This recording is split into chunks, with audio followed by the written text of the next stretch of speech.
Radio free Rohingya.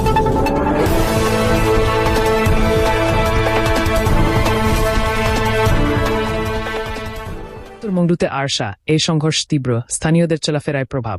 আরএফআর report. আজ 10 December 2025। আরএফআর সংবাদ।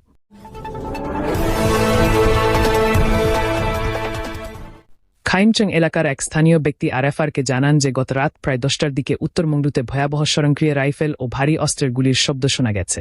তার মতে, সংঘর্ষ শুরু হয় যখন আরশার সশস্ত্র দলগুলো লাউংডান ও কুনচং গ্রামের মাঝখানে অবস্থিত জঙ্গলে এর একটি ক্যাম্পের কাছে পৌঁছে যায়। চাক্ষুষ সাক্ষী জানান যে এর বাংকার থেকে ভারী গোলাবর্ষণ করা হয়, যার পর এলাকায় গুলিবর্ষণ আরও বেড়ে যায়, পিছু হটতে শুরু করে। স্থানীয় সূত্রের মতে, আরশার দলগুলো 4 থেকে 5 জনের গ্রুপে চলাফেরা করে এবং ভারী অস্ত্রশস্ত্রে সজ্জিত থাকে। তাদের ভাষায়, তারা হঠাৎ এসে এর ক্যাম্পগুলোকে লক্ষ্য করে আক্রমণ চালায়, আর যখন এ পাল্টা অভিযান চালায় তখন প্রায়ই তাদের যোদ্ধারা পিছু হটে যায়।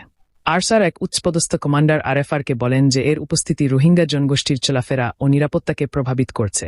তিনি বলেন, যদি আমাদের ভূমি ও অধিকার স্বীকৃত না হয় তাহলে এ ধরনের সমস্যা ও উত্তেজনা বাড়তেই থাকবে। এলাকায় গত কয়েক সপ্তাহ ধরে আরশা ও এর মধ্যে উত্তেজনা বৃদ্ধি লক্ষ্য করা যাচ্ছে, যার ফলে স্থানীয় জনগণ মারাত্মকভাবে ক্ষতিগ্রস্ত হচ্ছে।